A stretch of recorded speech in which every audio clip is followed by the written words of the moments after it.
programa AM, hoy hablando sobre arrendamiento en Venezuela con la abogada Cora Farías. Abogada, ¿cuándo se dice que hay ocupación ilegal de un inmueble?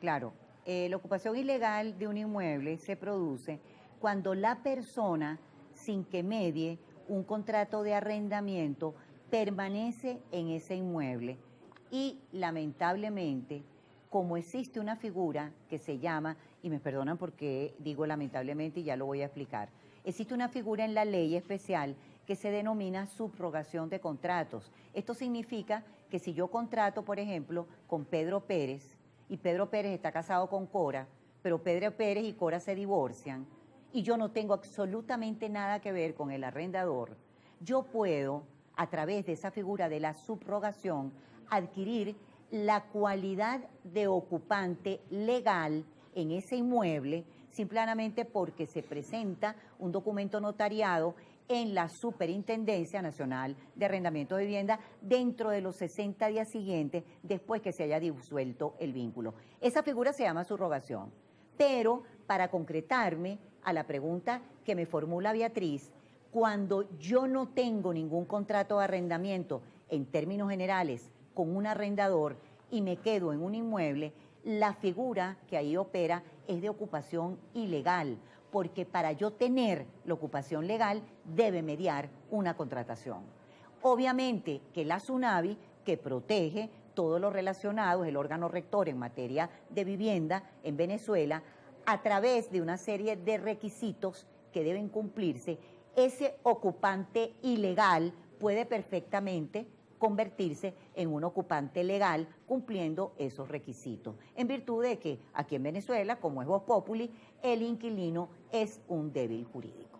¿Cómo se redacta un contrato de alquiler? ¿Qué se establece allí y con qué frecuencia se debe renovar?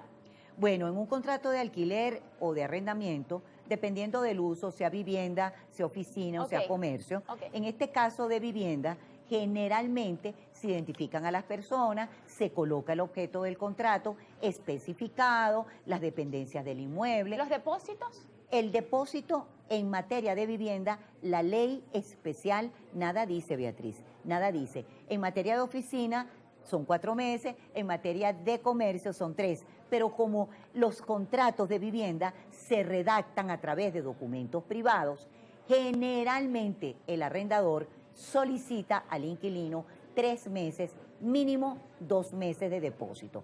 Obviamente, en el contrato tienen que existir las condiciones de entrega, cuáles son las causas resolutorias o determinación del contrato, y ese depósito, cuando le entregan a usted al finalizar el lapso de duración ese inmueble, usted está obligado a reintegrarle al inquilino ese depósito.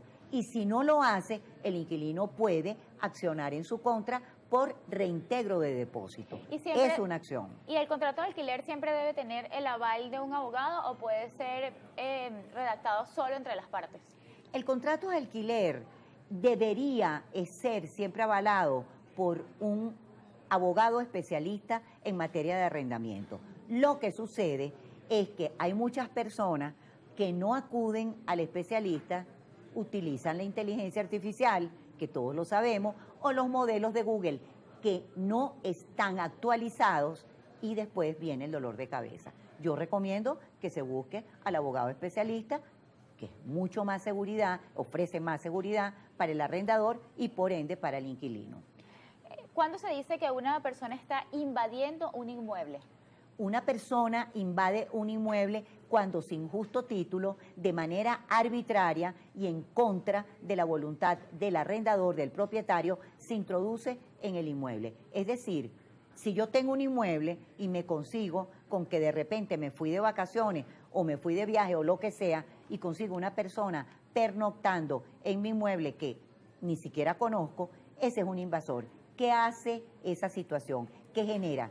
Que yo tengo que irme a la vía penal porque es un delito, ¿verdad? De manera arbitraria esa persona entró allí sin justo título y un abogado penalista se encargará a través de la acción pertinente. Sin embargo, vale la pena acotar que la Fiscalía ha creado la denominada Fiscalía del Adulto Mayor.